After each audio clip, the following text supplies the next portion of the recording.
Pernah saya sudah tanya di Ma'iyah entah berapa tahun yang lalu, subjek perubahan itu yang primer Allah apa kita, kan gitu.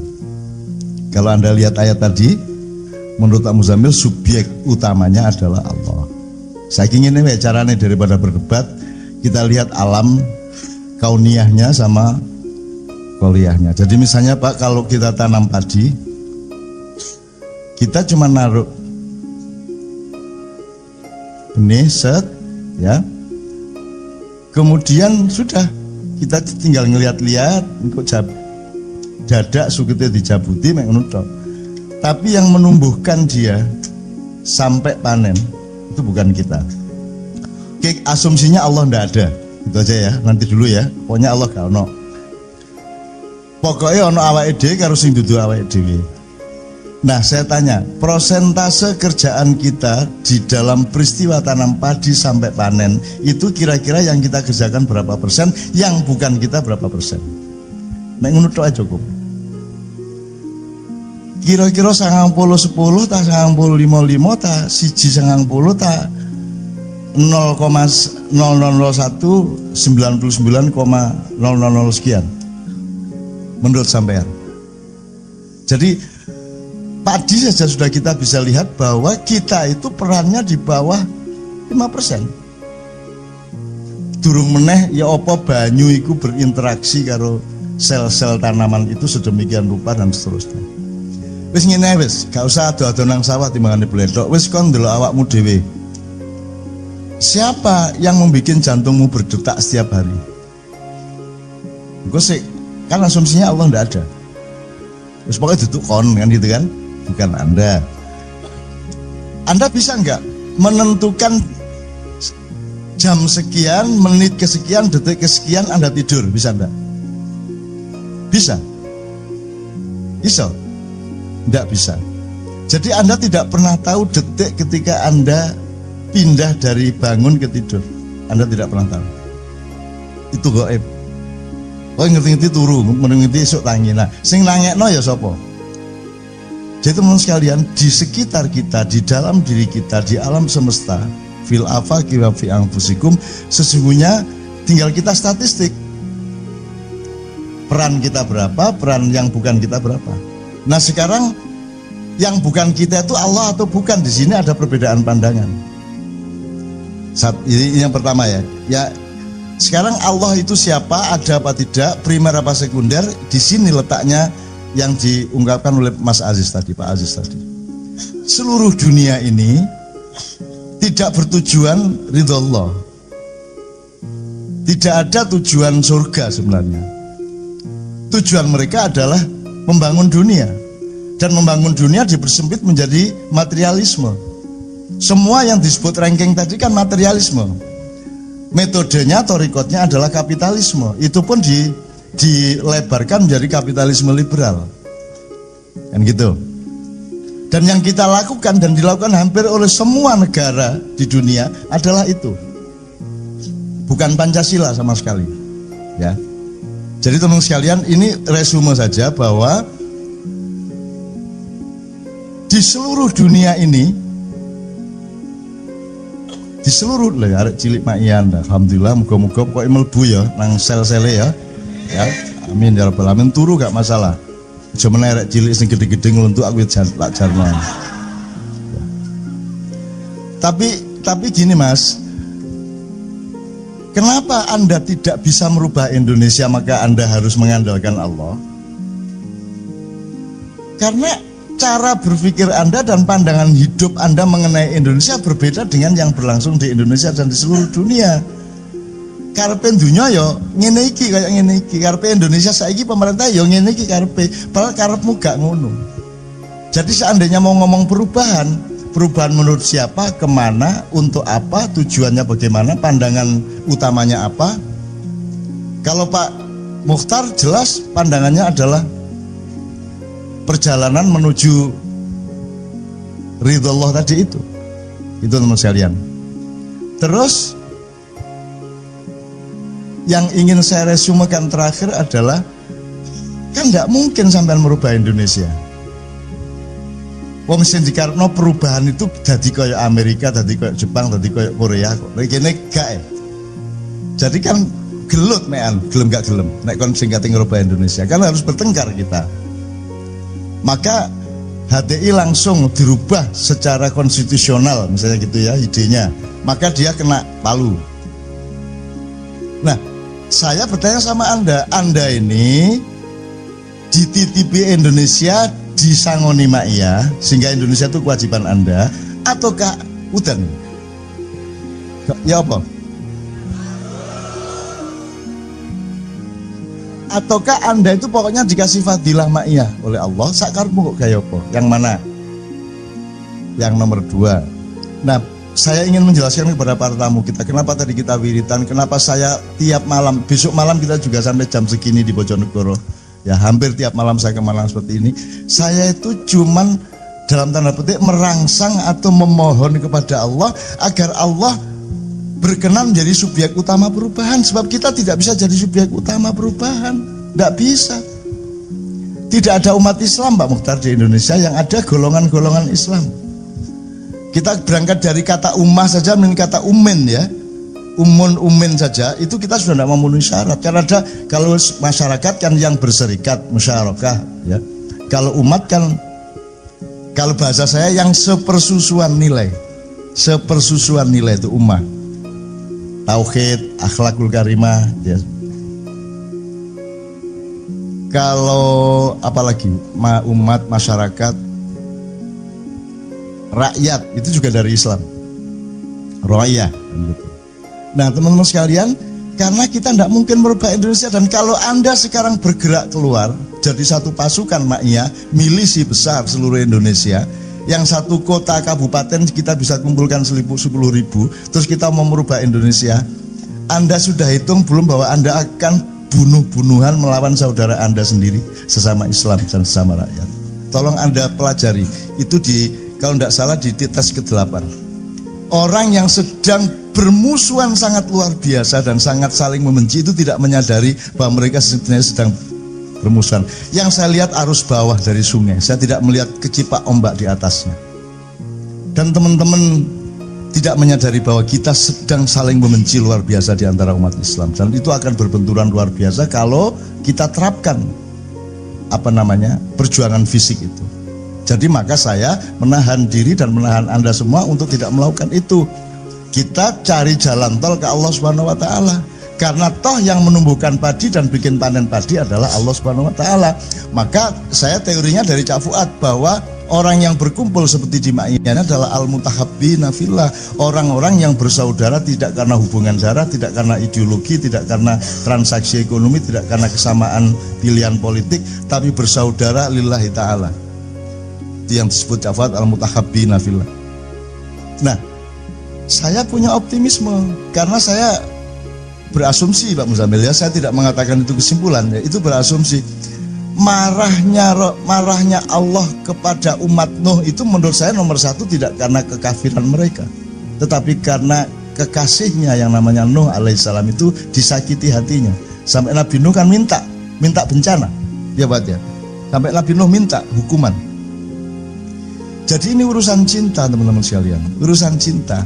Kalau sekedar orang kafir sedunia, Allah tidak berkurang sehelai apapun, sehelai bulu pun, seandainya seluruh umatnya atau hamba-hambanya ini, ciptaannya ini kafir kepada dia. Tapi kalau ada kekasihnya Allah, entah itu Muhammad SAW, entah itu siapa, entah itu Cak Fuad, entah itu Yai Muzamil, entah Anda semua, kalau dicintai Allah dan kalau kekasihnya Allah disakiti hatinya, maka Allah yang akan bertindak. Itu aja spekulasi saya, Allah yang akan bertindak. Maka yang saya lakukan adalah memperbanyak jumlah orang yang saya ajak melakukan segala sesuatu yang memungkinkan Allah lebih mencintai kita semua. Jadi kok ya Gusti Allah sing. Tapi itu pasif ya apa? Wong kon Ma'ian karo aku sampai jam 3 kan sing kuat ngono. Sing ngomong pasif-pasif iki. Delok arek tangguhe. Sampean tidak usah kagum kalau hanya ini. Kalau sampean kemarin ke Bukit Jamur, sampean tidak paham kecuali teori keghaiban. Tempatnya begitu jauh, hujan badai, panggung hancur lebur, sound system instalasi hancur lebur, tanah yang semula bisa diduduki becek sampai segini, airnya dan ngecembeng beledoknya. Dan kita sudah pesimis, Zaki pesimis, semua panitia pesimis, siapa nanti acara ini yang datang. Ternyata berkumpul segitu banyak orang dan duduk di atas beledokan itu, di atas lumpur itu. Betul-betul, siapa mereka kalau bukan orang yang al-muhtadin, orang-orang yang dihidayai oleh Allah Subhanahu wa taala. Kayak apa? Untuk apa? Longgo metenteng kene ini masuk angin, ya toh? Nguyuh ya eman, kok nang ono apa-apa nek aku nguyuh, gitu. Eman loh Pak, ikate nguyuh ngadeg lho eman. Karena mereka peka terhadap momentum hidayah. Jangan-jangan 1 menit saya meninggalkan ruang ini, di 1 menit itulah terdapat hidayah Allah.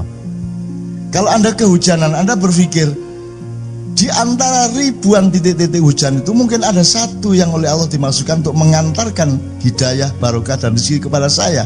Maka biarkan saya kehujanan, karena di salah satu air yang menimpa saya itu Allah mengantarkan berkahnya. Ya apa? Cara nirukan. Satu-satu jalan dilakoni, terjang lah ngono.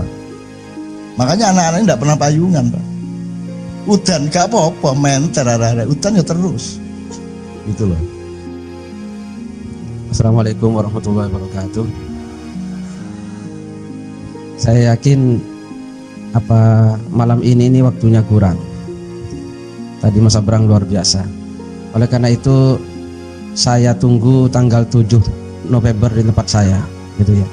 Saya yakin kurang. 7 November besok tempat saya ya. Malam Rebu. Masa berang beliau, Mbah Non, Kiai Kanjeng dan Zawi Imron, Pak Herman insya Allah juga. Cak Fuad mudah-mudahan. Amin. Tadi saya ditugasi dalil. Oh iya. Pertama gini, memang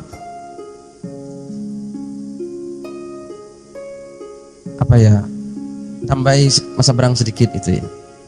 Saya pernah baca filosofi orang Jawa, gitu ya. Filosofi orang Jawa, yang Jawa ini sudah setelah Islam, setelah Wali Songo. Memang orang Jawa itu sugih itu mungkin hanya nomor berapa gitu misalnya. Jadi orang Jawa itu punya 11 tingkatan dalam kehidupan. Pokoknya sugih, misalnya sugih atau kuoso, itu memang salah satu tujuan. Tetapi kan sugih belum tentu masuk surga. Nah itu loh, ya apa enggak? Sama dengan mencium Hajar Aswad kan belum tentu masuk surga, Mas Abram. Kan gitu. Apalagi dengan kolusi dengan orang Madura 150 rial kan gitu ya di sana. Oh ada ya. Kalau sesama Madura gratis. Nah, jadi kan masih ada seperti itu, ada tingkatan, ada punya kuasa, punya kekayaan, tapi belum tentu masuk surga. Maka ada yang lebih tinggi, itu Pak siapa? Pak Aziz, masuk surga. Jadi meskipun katakanlah nomor 1 sak dunia, Global Innovation Index-nya, kalau masuk neraka untuk apa juga Pak Aziz? Loh ya kan? Nah orang Amerika itu sundol tekan bulan, kalau menjajah dunia kan rokok.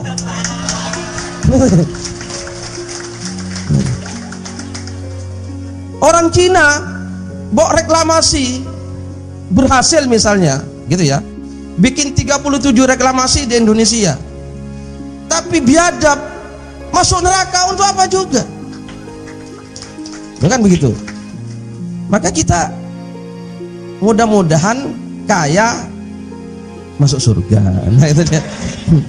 Tapi seumpama miskin kaya opo, kalau masuk surga kan top, bukan nggak apa-apa, top. Itu bukan hanya nomor 1, di atasnya nomor 1 indeksnya. Lah ya kan? Nah, ini kan sudut pandang tadi itu, ya kan? Nah, dan terus masuk surga itu apa? Gak ada yang lebih tinggi lagi di atas masuk surga. Hah? Masih ada lagi kan? Yaitu ridho Allah Subhanahu wa ta'ala. Nah, kan gitu. Jadi mendapatkan ridho Allah Subhanahu wa ta'ala. Nah ini yang tidak ada di orang Amerika, di orang Cina, di para penjajah-penjajah itu. Karena kalau ada konsep ridho Allah, gak mungkin mereka melakukan penjajahan, gak mungkin mereka ngapusi bahasa Indonesia. Bangsa Indonesia ini bukan pemalas, gitu ya. Kalau mereka miskin, bukan karena mereka senang miskin, tapi dibuatkan sistem yang memiskinkan mereka. Dan itu gak apa-apa, gitu ya, gak apa-apa. Tunggu waktunya kan begitu. itu satu. Saya kira itu salah satunya ya. Ini saya kira. Terus kemudian masalah wiritan tadi itu teman-teman, wiritan yang tadi diberikan oleh beliau itu jangan hanya sekarang, terus diamalkan di rumahnya masing-masing ya. Diamalkan sampai dapat bagian apa itu terus dibaca. Ada yang dapat bagian apa? La ilaha illa anta subhanaka, ini setiap hari minimal 19 menit sampean. Loh iya tenanan nih, jangan kapan kok malah dikira tenanan gitu ya. Yang dapat bagian apa tadi?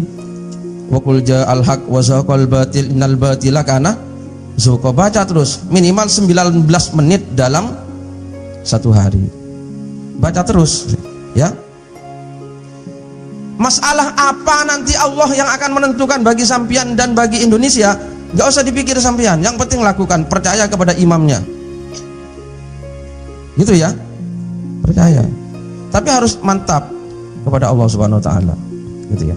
Ini termasuk cara lain tadi Mas Abrang.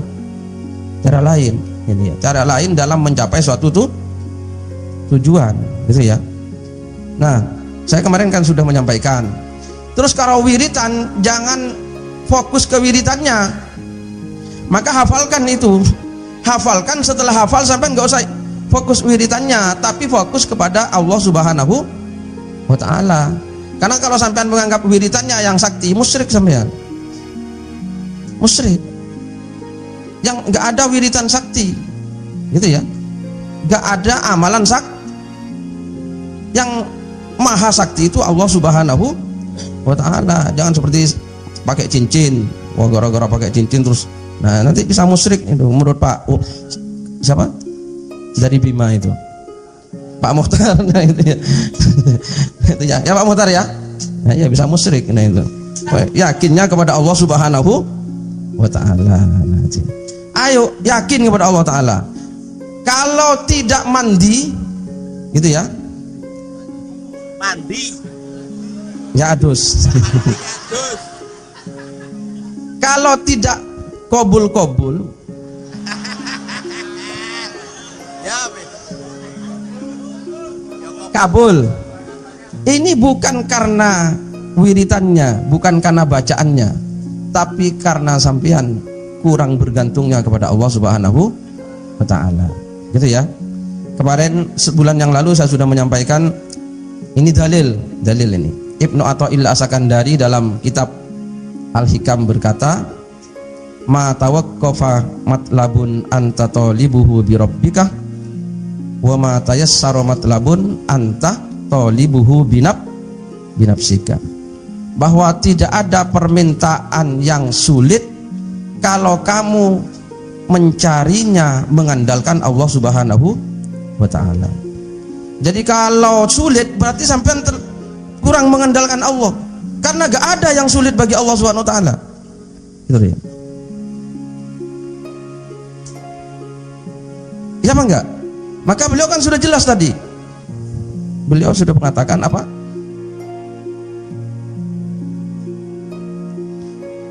Pasrah kepada Allah, nunggu dari Allah Subhanahu wa ta'ala. Maka kalau belum ada perubahan, itu karena kita kurang ngandelnya kepada Allah Subhanahu wa ta'ala. Apa ngandel?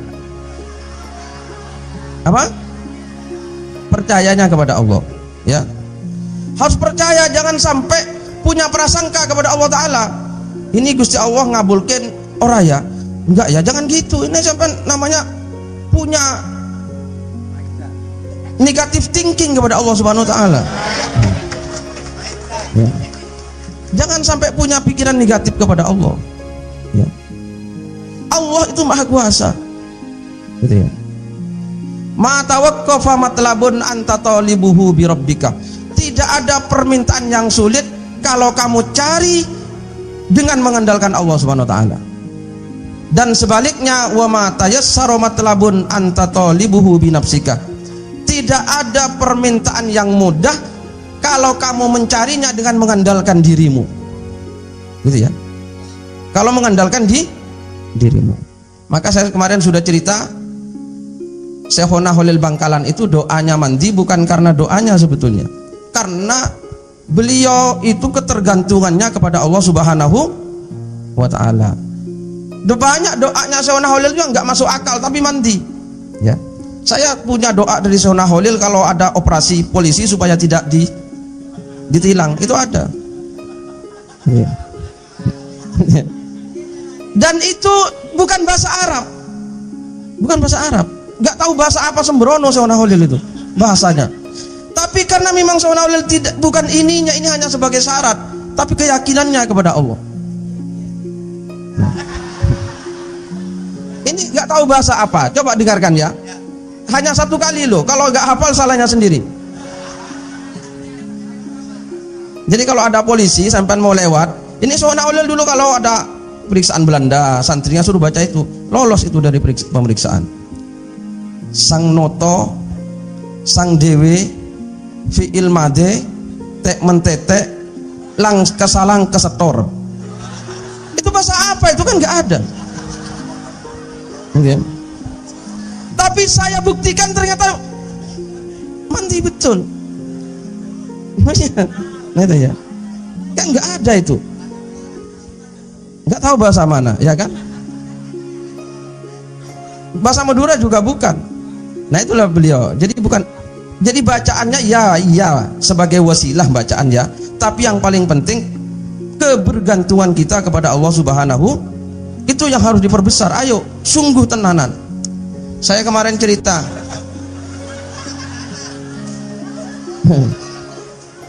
Itu Cak Fuad. Pernah di Madura itu ada masyarakat itu banyak maling gitu ya. Terus akhirnya apa?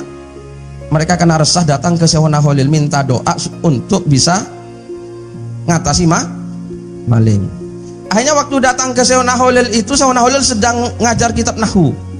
Nah, beliau sedang menerangkan fi'il dan fa'il. Contohnya fi'il dan fa'il dalam Jurmiyah itu kan koma zaidun. Komah telah berdiri, zaidun siapa? Zaid. Koma fi'il madi, zaidun itu fa'il. Datang tamu. Yai, gimana ini sekarang banyak maling tempat saya gini-gini, minta amalannya. Syekhona Holil langsung bilang, ya baca koma zaidun. Betul. Itu kan nggak masuk akal. Suruh baca koma zaidun sama Syekhona Holil. Dibaca sama orangnya di rumahnya. Nah begitu ada maling masuk ke rumahnya, malingnya nggak bisa duduk, buat berdiri terus. Sampai pagi nggak bisa pulang, ngadeg terus karena koma.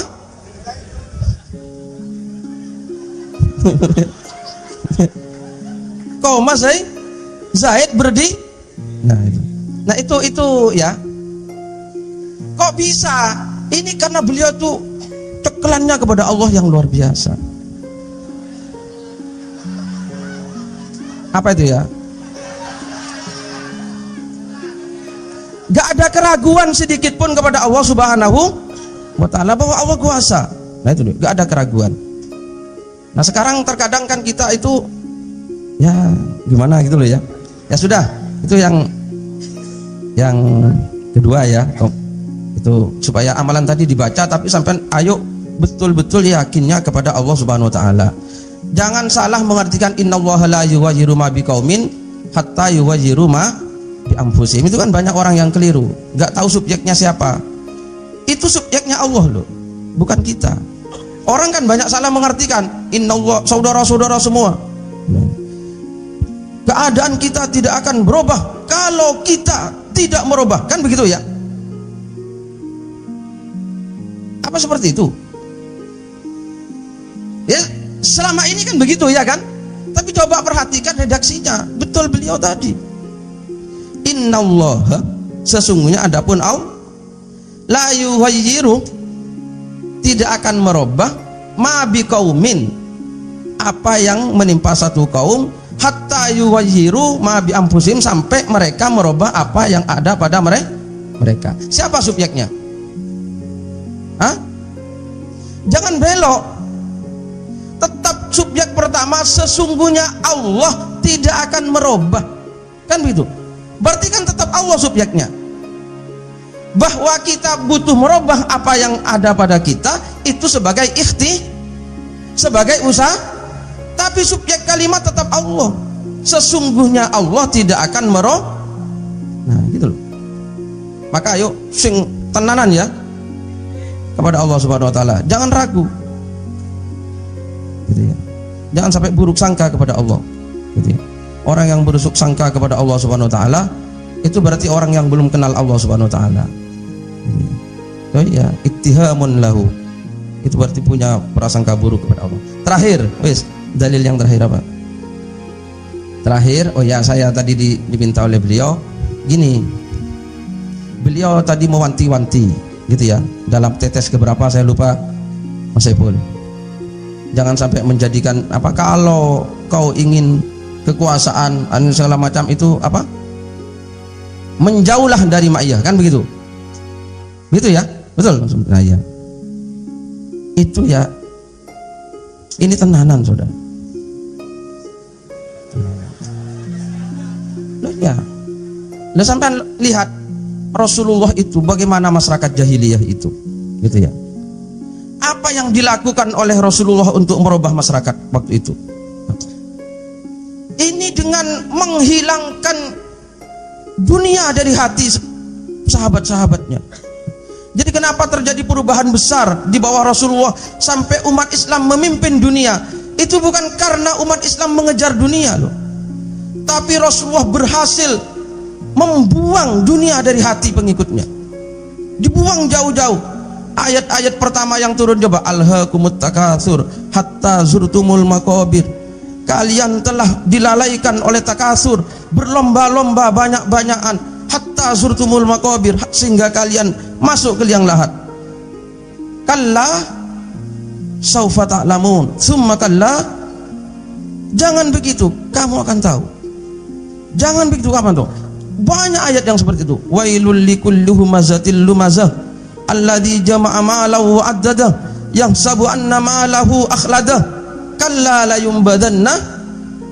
Sudah paham semua kan artinya kan? Gimana ini? Ya pokoknya begitulah, celaka ya, celaka orang yang suka mengejek ya. Siapa sekarang yang udah mengejek orang ya, celaka loh. Jangan suka membubarkan pengajian orang, gak usah, sendiri-sendiri. Sampai kalau gak cocok ya sudah, gak usah ngaji ya, gak usah bikin kekuatan, bubarkan pengajian di mana-mana, jangan ya. Wailul likulli humazatil lumazah, celaka bagi orang yang suka menghina, yang suka mencela orang lain. Alladzi jama'a ma'alahu addadah, yaitu orang yang suka mengumpulkan harta dan menghitung-hitungnya. Ini harus dibuang. Beliau sudah, alhamdulillah, sampean ini orang yang dapat hidayah mendengarkan dari beliau. Buang dunia, buang, jangan jadikan tujuan. Karena dengan itu kita akan dapat kemenangan dari Allah Subhanahu wa taala. Karena Allah akan menolong orang yang hatinya baik. Gitu ya. Hati yang baik, orang yang tidak punya cinta dunia. Terus itu ya. Terakhir. Wes, terakhir.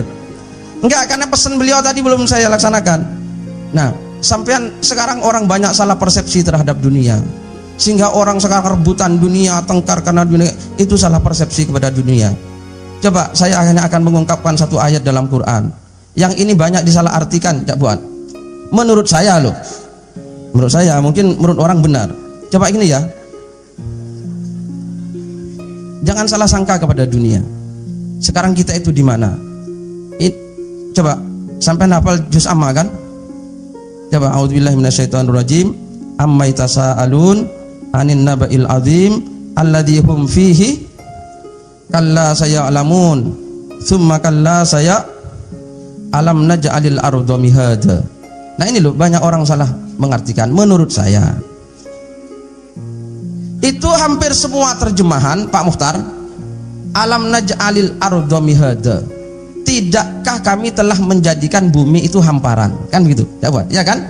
Jadi mihad itu diartikan hamparan, Pak Profesor Amin, ya kan? Saya kok kurang pas. Nah, gitu ya. Coba ada hadis kan, utlubul ilma minal mahdi ilallah, dituntutlah ilmu mahdi, itu sama dengan mihad. Mahdun, mihadun itu sama. Apa? Sejak dari buayan ilallah sampai masuk ke liang lahat. Itu Allah memberi informasi, tidakkah kami jadikan bumi itu sebagai tempat buayan? Maksudnya gimana ini? Jadi kita hidup di dunia itu, ini seperti orang baru lahir sampai buayan itu loh. Hanya berapa tahun? Berapa? 2 tahun kan minimal. 2 tahun. Kita di bumi ini hanya seumur itu. Gitu. Maka sebentar dan gak usah terlalu dibesar-besarkan sampai paten-patenan, sampai fitnah-fitnahan, sampai membubar-bubarkan pengajian. Gak usah. Sebentar. Mampir ngombe. Ya itu hadis. Ini loh mihada, ini artinya hanya sebagai buayan. Terus lanjutkan ayat wal jibala autada wa khalaqnakum azwaja wa ja'alna naumakum subata wa ja'alna al-laila libasa wa ja'alna an-nahara ma'asha wa banayna fawqakum sab'an sidada wa ja'alna sirajan wahaja wa anzalna minas samaa'i ma'an minal mu'sirati ma'an sajjaja linukhriju bihi habba wa nabata. Terus dan seterusnya. Terus, nah, inna yaumal fasli kana miqata. Ini orang banyak mengartikan inna yaumal fasli, sesungguhnya hari kiamat kana miqata, itu sudah ditentukan waktunya. Menurut saya aja buat yaumal fasli ini bukan hari kiamat artinya. Karena faslun itu apa? Kalau waslun itu disambung, kalau faslun itu pisah, maka pasal itu kan pisahan. Pasal-pasal ini memisah yang sebelumnya dan sesudahnya. Jadi maksudnya itu Al-Quran ini menurut saya loh. Tadi hidup dunia hanya seperti dibuai. Inna yaumal fasli kana miqata. Sesungguhnya hari penyapihan, seperti bayi yang digendong, yang disusui, disapih. Kana miqata, itu sudah ditentukan. Jadi hidup di dunia itu bagaikan hanya 2 tahun, yang dari bayi disapih sampai tua itu kan lama sekali, itu setelah mati ini. Gitu loh. Maka sampean sekarang anak-anak semua, maka kan betul kan? Maka kalau melihat orang sekarang kan kayak anak-anak kan? Buayan. Gus Dur bilang DPR seperti TK, betul. Nah, kalau sudah kiamat itu mati itu disapih, terus berkembang jadi anak-anak, jadi remaja dan seterusnya. Gitu loh. Jadi ibarat waktu ya. Hidup di dunia itu ya misalnya 12 jam. Hidup di dunia itu paling hanya sekitar gak sampai 1 jam lah. Jadi 11 jam lebih itu besok. Gitu, gak usah terlalu dibesar-besarkan dunia. Mungkin begitu. Terima kasih.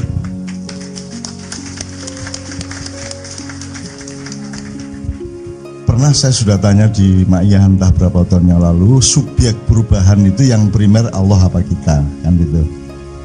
Kalau Anda lihat ayat tadi, menurut Pak Muzammil subjek utamanya adalah Allah. Saya ingin ini caranya daripada berdebat, kita lihat alam kauniyahnya sama koliyahnya. Jadi misalnya Pak, kalau kita tanam padi, kita cuma naruh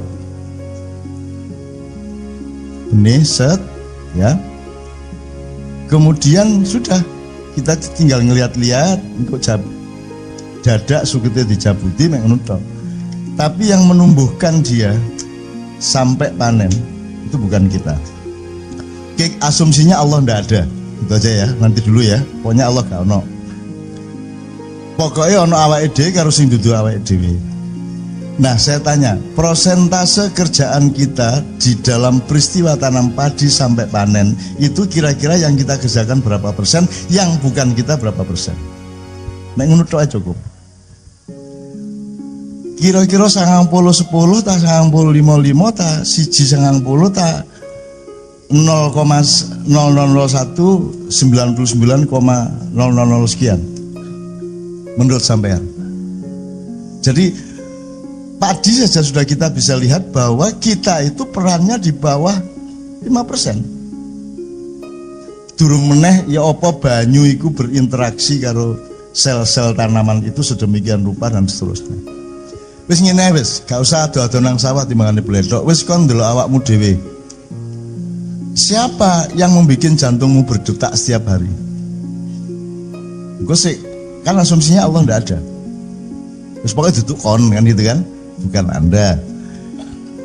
Anda bisa nggak menentukan jam sekian, menit kesekian, detik kesekian Anda tidur? Bisa enggak?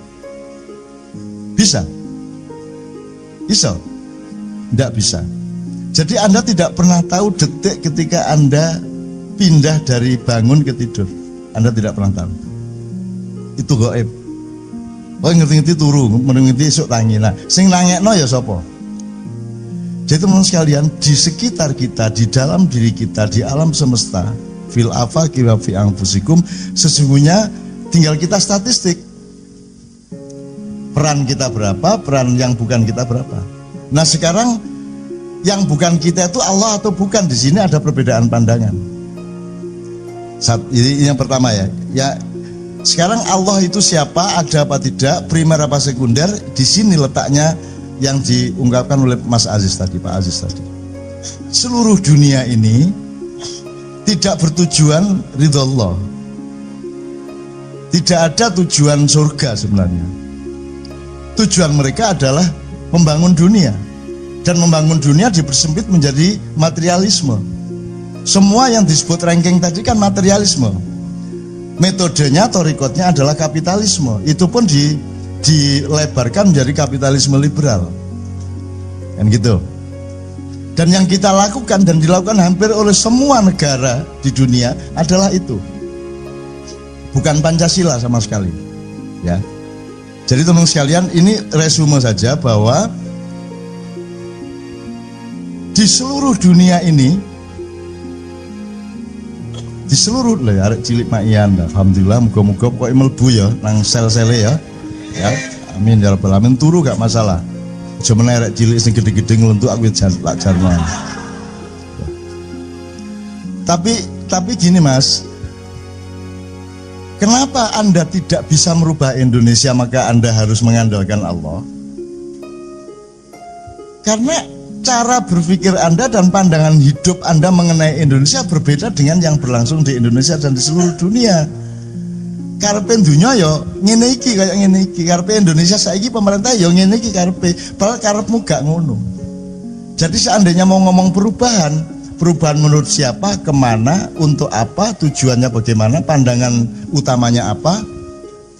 Kalau Pak Mukhtar jelas pandangannya adalah perjalanan menuju ridho Allah tadi itu teman sekalian. Terus yang ingin saya resumekan terakhir adalah kan nggak mungkin sampean merubah Indonesia. Wong sing dikarepno perubahan itu dadi kaya Amerika, dadi kaya Jepang, dadi kaya Korea kok. Kene gak ya.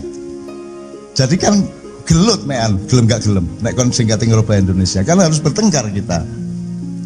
Maka HTI langsung dirubah secara konstitusional misalnya gitu ya idenya, maka dia kena palu. Nah saya bertanya sama Anda ini dititipi Indonesia disangoni maia sehingga Indonesia itu kewajiban Anda, ataukah udan? Ya apa?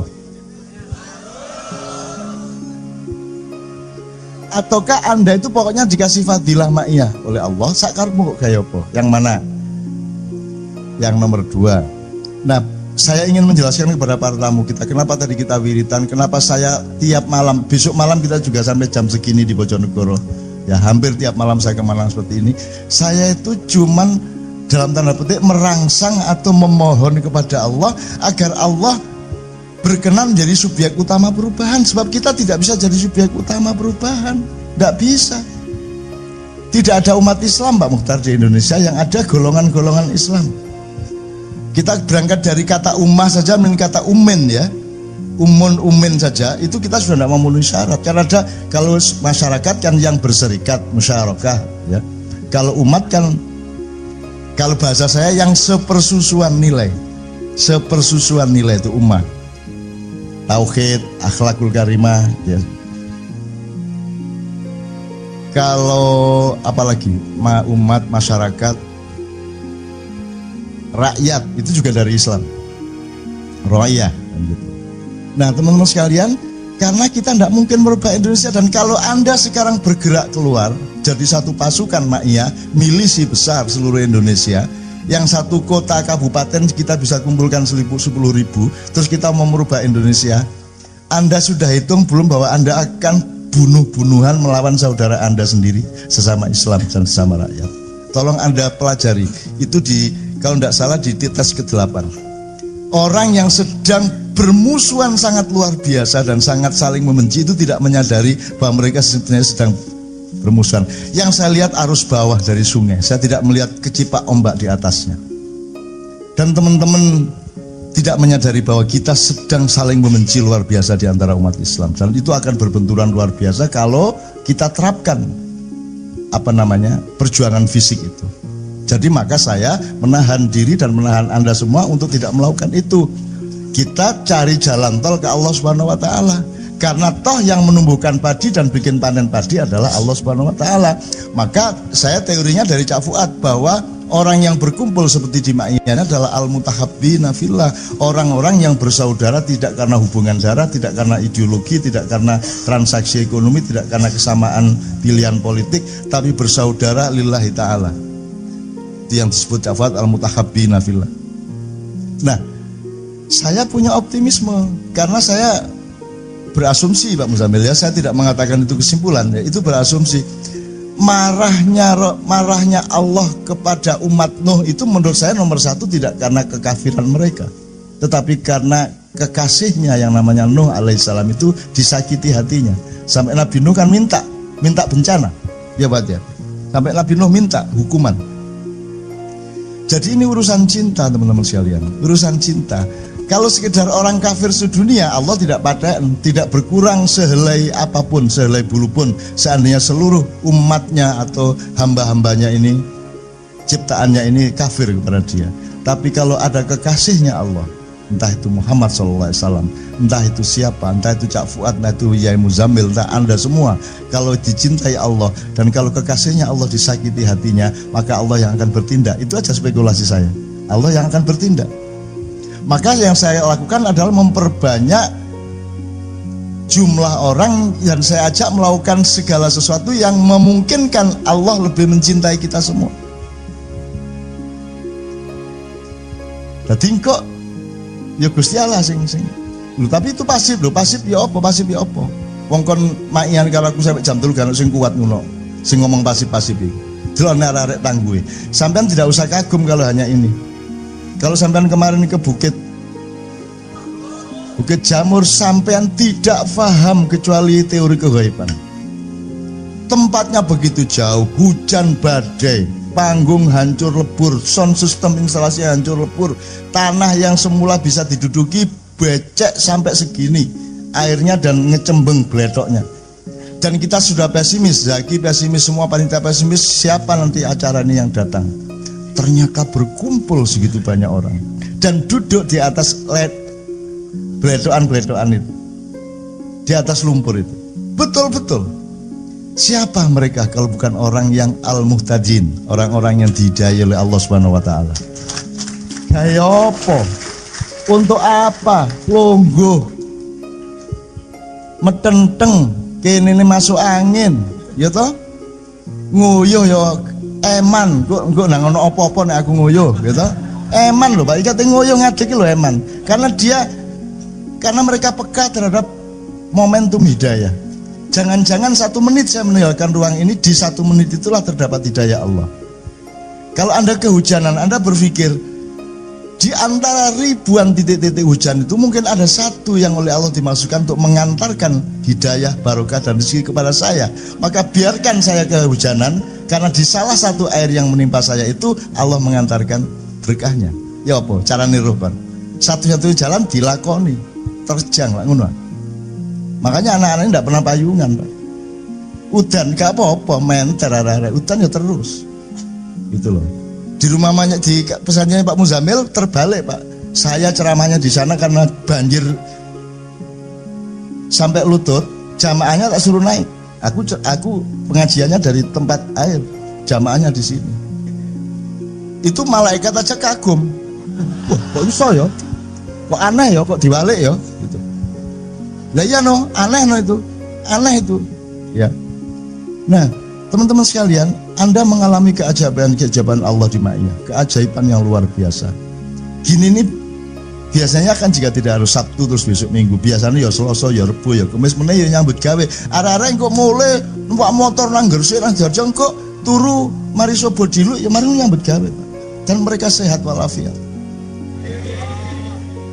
Mereka ini insya Allah adalah sarana dari petunjuk Tuhan bahwa Allah akan menolong bangsa Indonesia melalui itu yang saya sebut Saiful Gabah Den Intri, bukan Den.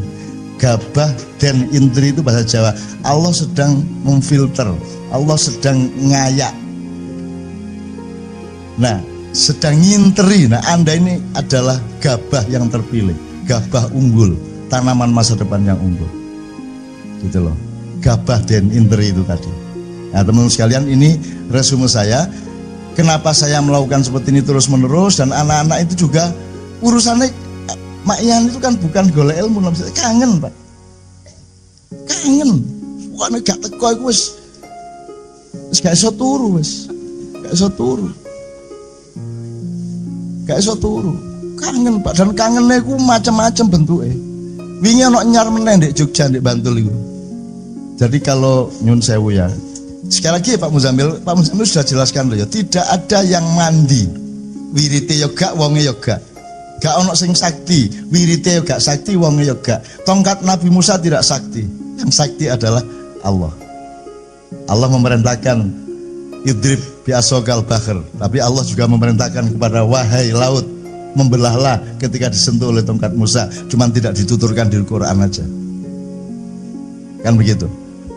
Pasti ada perintah yang double, karena komunikasinya dua arah, ada 2 subjek. Jadi ini semua kita lakukan bukan karena ada yang sakti di antara kita. Saya sudah mengatakan di tetes yang ke-10, Cak Fuad kita syukuri Allah memberi Cak Fuad, kita syukuri Allah memberi Syekh Nur Samad Kamba. Tapi jangan anggap Cak Fuad kiai, ulama, mursyid dan seterusnya, karena mekanismenya bukan mekanisme seperti itu sini. Pak Muzamil juga dia kiai di wilayahnya, tetapi di sini adalah sahabat kita, kekasih kita, kan begitu. Jadi di sini nih ya gak ono rek. Lah aku kiai apane kiai? Tidak memenuhi syarat sama sekali. Belas tidak memenuhi syarat apapun. Sopo iku? Anake sopo iku? Turunane sopo lah? Ngono wong takon. Turunane sopo? Turunane Ronggolawe ya. Angel sesuai yang kan gitu.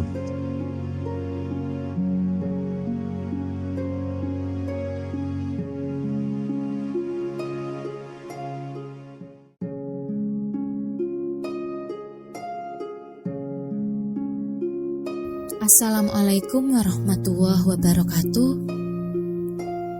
Allah satu-satunya yang mutlak berhak atas segala pujian, serta penegasan agar para hamba meneguhkan kembali kesadaran dan imannya kepada Maha Welas Asih-Nya.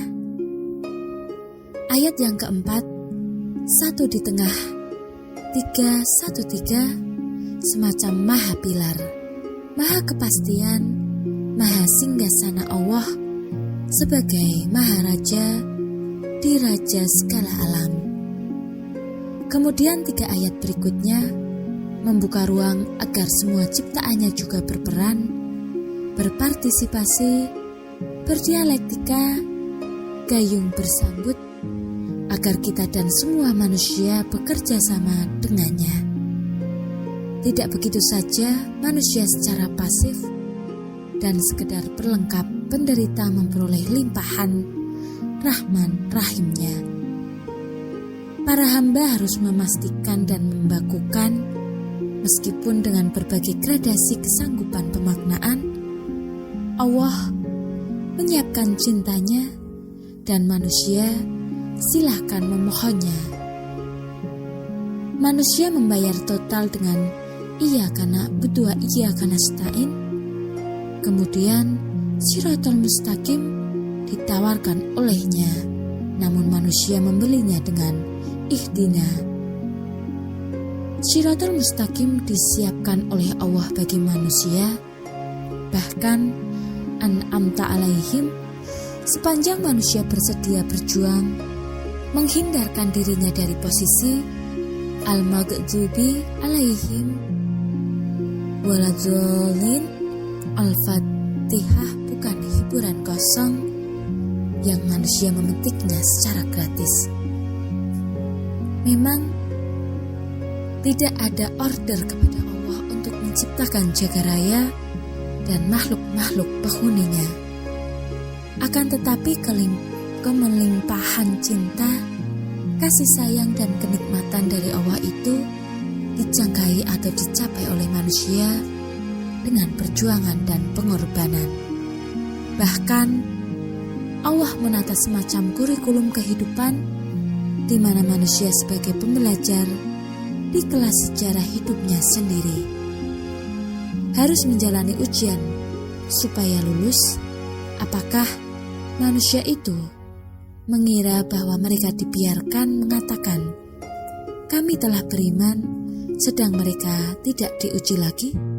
Quran Surat Al-Ankabut ayat 2. Dan itu ada jurisprudensinya yang mengalami ujian tidak hanya kaum beriman di suatu zaman, melainkan di semua zaman. Dan sesungguhnya kami telah menguji orang-orang yang sebelum mereka, maka sesungguhnya Allah mengetahui orang-orang yang benar, dan sesungguhnya Dia mengetahui orang-orang yang dusta. Quran Surat Al-Ankabut ayat 3. Bahkan secara logis dan rasional, kita harus menjaga asumsi atau menghindari rasa angkuh. Misalnya karena merasa telah berbuat baik, maka kita meyakini akan menjadi penghuni surga. Apakah kamu mengira bahwa kamu akan masuk surga, padahal belum datang kepadamu cobaan sebagaimana halnya orang-orang terdahulu sebelum kamu? Mereka ditimpa oleh malapetaka dan kesengsaraan, serta digoncangkan dengan bermacam-macam cobaan, sehingga berkatalah Rasul dan orang-orang yang beriman bersamanya, bilakah datangnya pertolongan Allah? Ingatlah, sesungguhnya pertolongan Allah itu amat dekat.